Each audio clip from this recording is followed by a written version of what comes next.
Hi friends, నిన్నటి వీడియోలో మనం సైకాలజీ ఎస్పెషల్లీ డిఎస్సి ఉద్యోగాలు రాసేటటువంటి అందరికీ ఉపయోగపడేటువంటి ఒక ప్రత్యేకమైనటువంటి శాస్త్రం సైకాలజీ.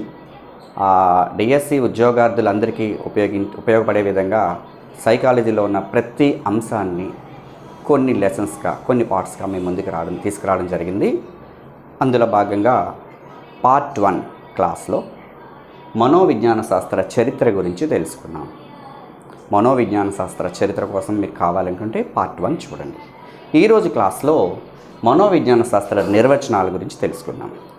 ఈ మొదటి లెసన్ ఏమైందంటే పరిచయం. సైకాలజీ మనోవిజ్ఞాన శాస్త్రంలో పరిచయం అనేటటువంటి మొదటి లెసన్లో మనోవిజ్ఞాన శాస్త్ర చరిత్ర, అలాగే మనోవిజ్ఞాన శాస్త్ర నిర్వచనాలు, అలాగే మనోవిజ్ఞాన విద్యావేత్తలు ఎవరైతే ఉన్నారో వారందరి కోసము, అలాగే మనోవిజ్ఞాన శాస్త్ర అధ్యయన పద్ధతులు, ఇవన్నీ నేర్చుకుంటాం. ఫస్ట్ పరిచయం అనేటటువంటి పాఠంలో నేర్చుకోవడమే కాదు, డిఎస్సికి పనికొచ్చే విధంగా మల్టిపుల్ చాయిస్ క్వశ్చన్స్లో కూడా ఎలా క్వశ్చన్స్ అడుగుతారు అనే విషయం కూడా క్లియర్గా తెలుసుకుంటాం. ఈ నోట్స్, ఈ క్లాస్ మీరు విన్నట్టయితే, దీన్ని నోట్ చేసుకున్నట్టయితే సైకాలజీలో డిఎస్సికి సంబంధించి 100 మార్క్స్ మీకు ఖచ్చితంగా వస్తాయని నేను భరోసా ఇవ్వగలను. ఓకే, చూద్దాం ఈరోజు క్లాస్లో మనోవిజ్ఞాన శాస్త్ర నిర్వచనాలు. So first sir Arthur gates. ఈ సర్ ఆర్థర్ గేట్స్ అనేటటువంటి వ్యక్తి ఏం చెప్తాడు అంటే, జీవరాశుల యొక్క ప్రవర్తనను అధ్యయనం చేయడానికి సాధారణ సూత్రాలు కనుగొనే శాస్త్రమే మనోవిజ్ఞాన శాస్త్రము. జీవరాశుల యొక్క ప్రవర్తనను అధ్యయనం చేయడానికి సాధారణ సూత్రాలు కనుగొనే శాస్త్రమే మనోవిజ్ఞాన శాస్త్రము. ఇక్కడ ప్రతి నిర్వచనము చెప్పింది చెప్పినట్టు గుర్తుపెట్టుకోవాలి. ఏదో బైహర్ట్ చేస్తే సొంతంగా రాద్దామంటే, సొంతంగా నేర్చుకుంటామంటే కుదరదు. ప్రతి అక్షరము పొల్లిపోకుండా నిర్వచనం టెక్స్ట్ బుక్లో ఎలా అయితే ఉందో అలానే నేర్చుకోవాలి. ఎందుకంటే అన్ని నిర్వచనాల సారాంశం ఒకలానే అనిపిస్తుంది కనుక ప్రతి నిర్వచనాన్ని ఎలా ఉంటే అలాగనే నేర్చుకోవాలి. నేను ఈ మెటీరియల్ అంతా కూడా Telugu Academy, BEd, MA psychology, MSc psychology, ఇంకా ఇతర పుస్తకాలను సేకరించి డిఎస్సి గత సంవత్సరంలో అడుగుతున్నటువంటి ప్రశ్నల ఆధారంగా ఈ మెటీరియల్, ఈ వీడియో అనేది రూపొందించడం జరిగింది. సో చూద్దాం. ఫస్ట్ది, జీవరాశుల యొక్క ప్రవర్తనను అధ్యయనం చేయడానికి సాధారణ సూత్రాలు కనుగొనే శాస్త్రము. ఎవరు చెప్పారు అంటే సర్ ఆర్థర్ గేట్స్. జీవరాశుల యొక్క ప్రవర్తనను అధ్యయనం చేయడానికి సాధారణ సూత్రాలు కనుగొనే శాస్త్రమే మనోవిజ్ఞాన శాస్త్రము. Sir Arthur gates. సో ఈ గేట్స్ మనం ఎలా గుర్తుపెట్టుకోవాలి సార్? సో సాధారణ సూత్రాలు కనుగొనే శాస్త్రము సర్ ఆర్థర్ గేట్స్, అలా గుర్తుపెట్టుకోండి. ఏ సాధారణ సూత్రాలు? జీవరాశుల యొక్క ప్రవర్తనను అధ్యయనం చేయడానికి సాధారణ సూత్రాలు. ఇంకా రెండవ చూద్దాం. ఇక్కడ ఎడ్విన్ జి బోరింగ్ అనేటటువంటి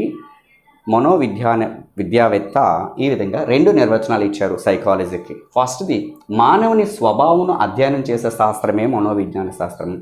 మానవుని స్వభావమును అధ్యయనం చేసే శాస్త్రమే మనోవిజ్ఞాన శాస్త్రము అని చెప్పేసి ఎడ్విన్ జి బోరింగ్ చెప్పాడు. అతను ఇంకొక నిర్వచనం కూడా ఇచ్చాడు. మనిషి అంటే ఏమిటి అనే ప్రశ్నకు సమాధానం మనోవిజ్ఞాన శాస్త్రం ఇస్తుంది అంటాడు. మనిషి అంటే ఏమిటి అని ప్రశ్నకు సమాధానం మనోవిజ్ఞాన శాస్త్రం ఇస్తుంది అని చెప్పి ఎడ్విన్ జి బోరింగ్ చెప్తాడు. So first Edwin G boring చెప్పేటటువంటి 2 నిర్వచనాలలో మొదటిది, మానవుని స్వభావమును అధ్యయనం చేసేదే మనోవిజ్ఞాన శాస్త్రము. ఇంకా రెండవది, మనిషి అంటే ఏమిటి అనే ప్రశ్నకు సమాధానం చెప్పేది మనోవిజ్ఞాన శాస్త్రము అని చెప్పి ఎడ్విన్ జి బోరింగ్ అంటారు. దీన్ని ఎలా గుర్తుపెట్టుకుంటాం? మానవుని స్వభావము ఎడ్విన్ జి బోరింగ్, అలాగే మనిషి అంటే ఏమిటి ఎడ్విన్ జి బోరింగ్. ఇలా కొన్ని బండ గుర్తుల పద్ధతి కోడ్ ద్వారా మనం గుర్తుపెట్టుకుంటే ఎగ్జామినేషన్లో మనకు సింపుల్గా ఉంటుంది. ఇంకా థర్డ్ది, మానవుని యొక్క బాహ్య అనుభవాలనే కాకుండా అంతర్గత ప్రక్రియలను కూడా మనోవిజ్ఞాన శాస్త్రం అధ్యయనం చేస్తుంది అని చెప్తున్నాడు. ఎవరు అంటే నార్మన్ అండ్ మెన్. ఈయన ఏం చెప్తాడు? మానవుని యొక్క బాహ్య అనుభవాలనే కాకుండా అంతర్గత ప్రక్రియలను కూడా అధ్యయనం చేస్తుంది నార్మన్ అండ్ మెన్. దీన్ని ఎలా గుర్తుపెట్టుకుంటాము? అంతర్గత ప్రక్రియలు నార్మన్ ఎన్మన్. ఇక్కడ నార్మన్ ఎన్మన్ పూర్తి గుర్తుపెట్టుకోవాలి. ఇక్కడ మన్ అనేవాళ్ళు ఇద్దరు వస్తారు ఇక్కడ, అందుకని నార్మన్ ఎన్మన్ ఏం చెప్తాడంటే బాహ్య ప్రక్రియలనే బాహ్య అనుభవాలనే కాకుండా అంతర్గత ప్రక్రియలను కూడా అధ్యయనం చేసే శాస్త్రమే మనోవిజ్ఞాన శాస్త్రం అని చెప్పి చెప్తారు. సో ఇక్కడ బాహ్య అనుభవాలను అలాగే అంతర్గత అనుభవాలు అంటే మన మనస్సులో ఉందిగా అంతర్గత, అలా మనం గుర్తు పెట్టుకునే అవకాశం ఉంటుంది.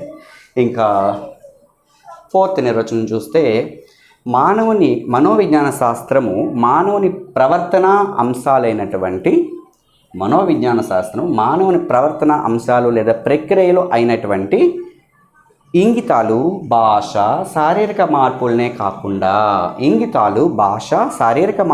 కాకుండా స్వప్నాలు, ఆలోచనలు గురించి కూడా అధ్యయనం చేస్తుంది. గురించి కూడా అధ్యయనం చేస్తుందని చెప్పేసి కెన్నెత్ క్లార్క్ అనేటటువంటి మనోవిజ్ఞానవేత్త చెప్తాడు. ఇక్కడ మనోవిజ్ఞాన శాస్త్రం మానవుని ప్రవర్తన అంశాలు, ఇంగితాలు, భాష. ఇంగితాలు అంటే ఏంటి, భాష అంటే ఏంటి? ఇంగితాలు అంటే గుర్తులు.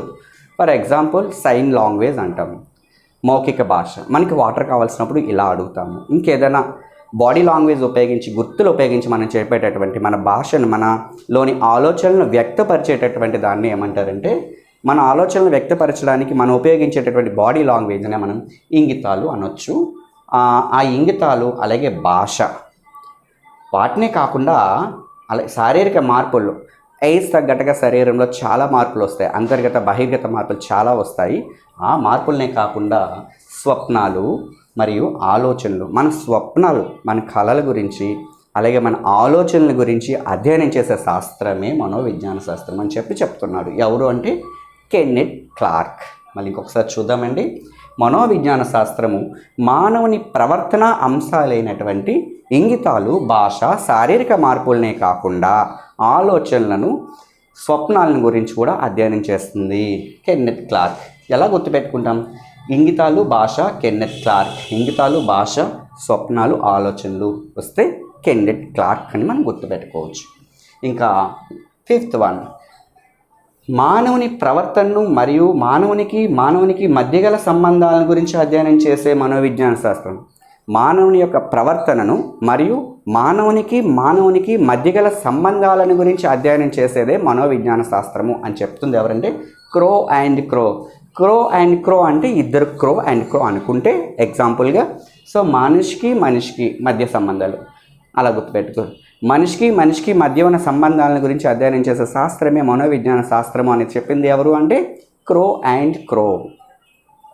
అండ్ మానవుని యొక్క ప్రవర్తనను మరియు మానవునికి మధ్య గల సంబంధాలను, సో మనిషికి ఉన్న మధ్య రిలేషన్స్ కూడా అధ్యయనం చేస్తుందని చెప్పినవాడు క్రో.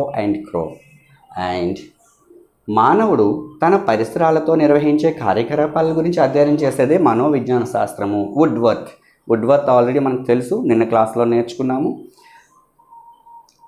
సైకాలజీ అనేది ఎక్కడ పుట్టింది, ఎలా వచ్చింది, ఆఖరికి ఆత్మను, మనస్సును, చేతనాన్ని పోగొట్టుకుని చివరికి ప్రవర్తన మాత్రమే నిలుపుకుందని ఒక చమత్కారమైనటువంటి నిర్వచనాన్ని ఇచ్చినటువంటి వుడ్వర్త్ కూడా అలాగే man is the father of son అని చెప్తాడు. Son is the man of the father చెప్తాడు ఆయన. సరే అది చూద్దాం. వుడ్వర్త్ చెప్తాడు. అలాగే మానవుడు తన ప్రవర్తనతో నిర్వహించే కార్యకలాపాల గురించి అధ్యయనం చేసేదే మనోవిజ్ఞాన శాస్త్రం. మానవుడు తన పరిసరాలతో నిర్వహించే కార్యకలాపాలను గురించి అధ్యయనం చేసేదే మనోవిజ్ఞాన శాస్త్రం. మానవుడు తన పరిసరాలతో నిర్వహించే కార్యకలాపాలు. మనం ఎప్పుడు కూడా మన పరిసరాలతో రెస్పాండ్ అవుతూ ఉంటాం. నేచర్ ఏ విధంగా ఉంటే మనం కూడా అటు విధంగా మన బిహేవియర్ని చేంజ్ చేసుకుంటాం, మన ప్రవర్తనని మార్చుకుంటాం. సో అదేవిధంగా మానవుడు తన పరిసరాలతో నిర్వహించే కార్యకలాపాల గురించి అధ్యయనం చేసేది వుడ్వర్త్ అని చెప్పుకున్నాడు. ఇంకా చూడండి, 3 నిర్వచనాలు ఒకలానే ఉంటాయి, మనం చాలా జాగ్రత్తగా చదవాలి. మానవ ప్రవర్తన శాస్త్రీయ అధ్యయనమే మనోవిజ్ఞాన శాస్త్రము అని చెప్పినవాడు మన్. అక్కడ నార్మన్ ఎన్మన్ అంతర్గత ప్రక్రియల గురించి నేర్చుకున్నాం. ఇక్కడ ఈ మన్ను వేరు. ఇతను ఏం చెప్తున్నాడంటే మానవ ప్రవర్తన శాస్త్రీయ అధ్యయనం, అంటే మానవ ప్రవర్తనని ఒక సిస్టమేటిక్, ఒక శాస్త్రీయ దృక్పథంతో, ఒక సైంటిఫిక్ వేతో అధ్యయనం చేయడమే మనోవిజ్ఞాన శాస్త్రము అని చెప్పి అనుకున్నాడు. సేమ్ అది అలాంటి నిర్వచనమే ఇంకొకటి ఉంది. మానవ ప్రవర్తనే మనోవిజ్ఞానం. ఇంకా సింపుల్గా పిల్స్ బర్రే అనేటువంటి ఒక మనోవిజ్ఞానవేత్త ఏం చెప్తారంటే మానవుని ప్రవర్తనే మనోవిజ్ఞాన శాస్త్రం. సింపుల్గా మానవుని ప్రవర్తనే మనోవిజ్ఞాన శాస్త్రము అని చెప్తున్నాడు. అలాగే లాస్ట్గా ప్రవర్తన అనుభవాల శాస్త్రమే మనోవిజ్ఞాన శాస్త్రం అని చెప్పి స్కిన్నర్ చెప్తాడు. ప్రవర్తన అనుభవాల శాస్త్రమే మనోవిజ్ఞాన శాస్త్రము, ప్రవర్తన అనుభవాల శాస్త్రమే మనోవిజ్ఞాన శాస్త్రము అని చెప్పి స్కిన్నర్ చెప్తున్నాడు. ఇక్కడ మనం 8 నిర్వచనాలు చూసాము. ఇంకొక 2 నిర్వచనాలు ఉన్నాయి. నేను చెప్పే ఈ నిర్వచనాన్ని కూడా టెక్స్ట్ బుక్లో ఉన్నటువంటి అన్ని నిర్వచనాలు క్రోడీకరించి చెప్పడం జరుగుతుంది. ఒక్కసారి అన్నీ ఇంకొకసారి చెప్తాను, నోట్ చేసుకోండి, చాలా ఉపయోగపడతాయి మీకు. ఫస్ట్ది, జీవరాశుల యొక్క ప్రవర్తనను అధ్యయనం చేయడానికి సాధారణ సూత్రాలను కనుగొనే శాస్త్రమే మనోవిజ్ఞాన శాస్త్రం అని చెప్పింది సర్ ఆర్థర్ గేట్స్. ఇక్కడ ఎడ్విన్ జి బోరింగ్ 2 నిర్వచనాలు ఇచ్చాడు. మానవుని స్వభావం అధ్యయనం చేసే శాస్త్రమే మనోవిజ్ఞాన శాస్త్రము అంటాడు. అలాగే మనిషి అంటే ఏమిటి అనే ప్రశ్నకు సమాధానం ఇచ్చేదే మనోవిజ్ఞాన శాస్త్రం అని చెప్పి ఎడ్విన్ జి బోరింగ్ చెప్తున్నాడు. అలాగే మానవుని యొక్క బాహ్య అనుభవాలనే కాకుండా అంతర్గత అనుభవాలను కూడా అధ్యయనం చేసేదే మనోవిజ్ఞాన శాస్త్రం అని చెప్పి నార్మన్ ఎన్మాన్. మానవుని యొక్క బాహ్య అనుభవాలనే కాకుండా అంతర్గత అనుభవాలను కూడా అధ్యయనం చేసేదే మనోవిజ్ఞాన శాస్త్రం అని చెప్పి నార్మన్ ఎన్మాన్ చెప్తాడు. అలాగే కెన్నెత్ క్లాత్ ఏం చెప్తాడంటే మనోవిజ్ఞాన శాస్త్రము మానవుని ప్రవర్తన ప్రక్రియలైనటువంటి ఇంగితాలు, భాష, శారీరక మార్పులనే కాకుండా స్వప్నాలు, ఆలోచనల గురించి కూడా అధ్యయనం చేస్తుందని చెప్పి కెన్నెత్ క్లాత్ చెప్తున్నాడు. అలాగే మానవుని ప్రవర్తనను మరియు మానవునికి మధ్య గల సంబంధాల గురించి అధ్యయనం చేసే శాస్త్రమే మనోవిజ్ఞాన శాస్త్రం అని క్రో అని చెప్పున్నాడు. అలాగే మానవుడు తన పరిసరాలతో నిర్వహించే కార్యకలాపాలను అధ్యయనం చేసే శాస్త్రమే మనోవిజ్ఞాన శాస్త్రం అని వుడ్వర్డ్ చెప్తాడు. అలాగే మానవ ప్రవర్తన శాస్త్రీయ అధ్యయనమే మానవ ప్రవర్తనే మనోవిజ్ఞాన శాస్త్రము పిల్స్బర్గ్. ప్రవర్తన అనుభవాల శాస్త్రమే మనోవిజ్ఞాన శాస్త్రము స్కిన్నర్. సో ఈరోజు క్లాస్లో నిర్వచనాలు చూసాము. నెక్స్ట్ క్లాస్లో మళ్ళీ చూద్దాం. ఓకే అండి. నెక్స్ట్ లాస్ట్ది అన్ ఇంట్రడక్షన్ టు సైకాలజీ అనేటటువంటి గ్రంథంలో మనోవిజ్ఞాన శాస్త్ర పరిధిని తెలియజేస్తూ హిల్గర్డ్, ఎవరండి? హిల్గర్డ్ అనేటటువంటి మనోవిజ్ఞానవేత్త ఈ క్రింది విధంగా నిర్వచించాడు. అన్ ఇంట్రడక్షన్ టు సైకాలజీ అనే గ్రంథంలో మనోవిజ్ఞాన శాస్త్రం యొక్క పరిధిని తెలియచేస్తూ హిల్గర్డ్ అనే శాస్త్రవేత్త, మనోవిజ్ఞానవేత్త ఈ క్రింది విధంగా సైకాలజీ అంటే ఏంటో నిర్వచించాడు. 2 రకాలుగా నిర్వచించాడు ఇతను కూడా. ఫస్ట్ వన్, మారుతున్న సంక్లిష్ట పరిస్థితుల్లో సమస్యల పరిష్కారమును తెలియచేసేదే మనోవిజ్ఞాన శాస్త్రము. మారుతున్న సంక్లిష్ట పరిసరాలలో సమస్యల పరిష్కారం గురించి తెలియచేసేదే మారుతున్న సంక్లిష్ట పరిసరాలలో సమస్యలను పరిష్కారం చేసేదే పరిష్కారాలను తెలియచేసేదే మనోవిజ్ఞానం. అంటే పరిసరాలలో చాలా సంక్లిష్టంగా మారుతున్నాయి. ఎగ్జాంపుల్, మనకు కరోనా వచ్చింది, పరిసరాలు చాలా మన మీద ప్రభావం చూపించాయి. అలాంటి పరిసరాలలో ఆ సమస్యను ఎలా పరిష్కరించాలి, అప్పుడు మానవుని యొక్క ప్రవర్తన ఏ విధంగా ఉంటుంది అనేది అధ్యయనం చేసేదే మనోవిజ్ఞాన శాస్త్రం. ఇంకోటి, మారుతున్న సంక్లిష్ట పరిసరాలలో సమస్యల పరిష్కారం అధ్యయనం చేసేదే మనోవిజ్ఞాన శాస్త్రం అని చెప్పి తెలియజేస్తున్నాడు. ఇంకా రెండవది, మానవుడు మరియు జంతువులలో వ్యక్త అవ్యక్త అంటే బయటికి చెప్పగలిగేవి, చెప్పలేనివి. సో జంతువులు కొన్ని చెప్పలేవు, వాళ్ళకి భాష లేదు, కానీ అవి కూడా ఫీల్ అవుతాయి.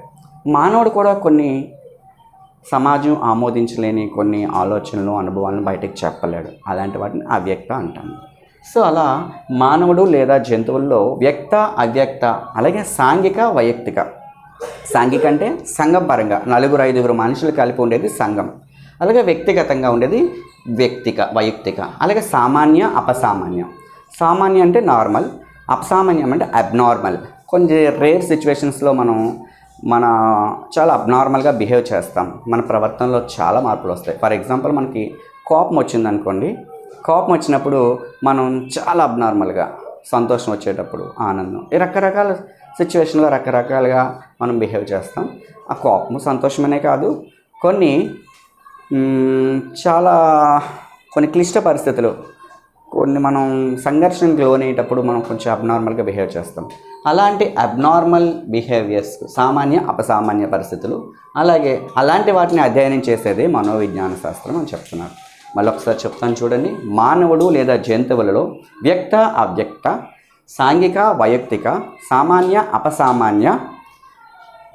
అపసామాన్య ప్రవర్తనను అధ్యయనం చేసేదే మనోవిజ్ఞాన శాస్త్రం అని చెప్పి ఎవరు చెప్తున్నారు? హిల్గార్డ్ చెప్పాడు. హిల్గార్డ్ 2 నిర్వచనాలు చెప్పాడు. ఒకటి, మారుతున్న సంక్లిష్ట పరిస్థితులలో సమస్యల పరిష్కారాలను సూచించేదే మనోవిజ్ఞాన శాస్త్రము. రెండవది, మానవుడు లేదా జంతువులలో వ్యక్త అవ్యక్త, అలాగే సాంఘిక వైయక్తిక, సామాన్య అపసామాన్య ప్రవర్తన గురించి తెలియజేసేదే మనోవిజ్ఞాన శాస్త్రం అని చెప్పి హిల్గార్డ్ తను రాసినటువంటి అన్ ఇంట్రడక్షన్ టు సైకాలజీ అనే గ్రంథంలో సైకాలజీ యొక్క పరిధిని తెలియజేస్తూ ఈ 2 నిర్వచనాలు సైకాలజీ గురించి ఇచ్చున్నాడు.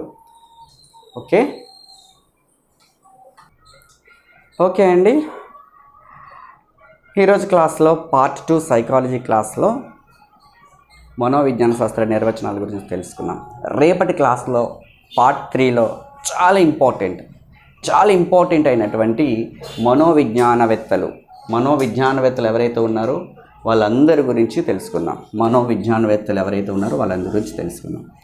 ఓకే, సో ఫస్ట్ వన్, ఈ 15 మంది కాకుండా ఇంకా ఉన్నారు. ఈ 15 మంది గురించి పూర్తిగా తెలుసుకుందాం. సో ఫస్ట్ది సోక్రటీస్. ఫస్ట్ వన్ ఎవరండి? సోక్రటీస్ గురించి రేపు తెలుసుకుందాం. చాలా ఇంపార్టెంట్. ఈ 15 మంది గురించి తెలుసుకోవడానికి కనీసం ఒక 2-3 క్లాసెస్ పడతాయి. చాలా జాగ్రత్తగా వినాలి.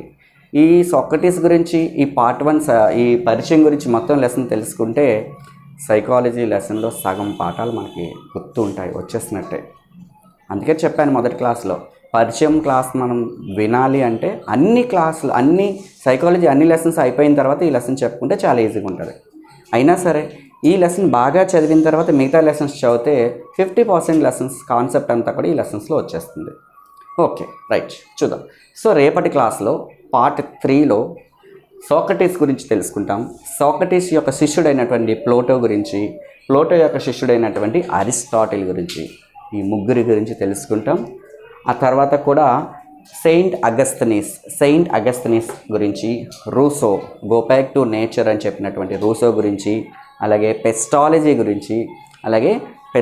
గురించి, ప్రోబెల్ కిండర్ గార్డెన్ విధానాన్ని ఎల్కేజీ యూకేజీ ప్రవేశపెట్టినటువంటి కిండర్ గార్డెన్ విధానం ప్రోబెల్ గురించి, అలాగే మెరియా మాంటిస్సోరీ విద్యా విధానం ప్రవేశపెట్టినటువంటి మెరియా మాంటిస్సోరీ గురించి, అలాగే హెర్బర్ట్ విద్యా విధానం గురించి, జాన్ డ్యూయి పాఠశాల చిన్న సైజు సమాజం అని చెప్పినటువంటి జాన్ డ్యూయి గురించి, సర్ ఫ్రాన్సిస్ గాల్టన్ గురించి, అలాగే విల్హెల్మ్ వూంట్ గురించి, విలియం జేమ్స్ గురించి, అలాగే ఆల్ఫర్డ్ బినే గురించి, స్టాన్లీ హాల్ గురించి, అలాగే అంతర్గతవాదులు, బహిర్గతవాదులు, ఇంకా చాలామంది ఉన్నారు. వీళ్ళందరి గురించి నెక్స్ట్ క్లాసెస్లో మనం విందాం. సో ప్రతి ఒక్కరూ నా క్లాసెస్ వినండి. వింటూ డిఎస్సి లేదా డిఎడ్ లేదా బిఎడ్ విద్యార్థులందరికీ కూడా ఈ వీడియోని షేర్ చేస్తే అందరికీ ఉపయోగపడుతుందనే ఉద్దేశంతో ఈ వీడియోలు చేస్తున్నాను. అందరికీ షేర్ చేయండి, లైక్ చేయండి, అలాగే సబ్స్క్రైబ్ చేయండి. Thank you. మళ్ళీ పార్ట్ 3లో కలుద్దాం. Thank you.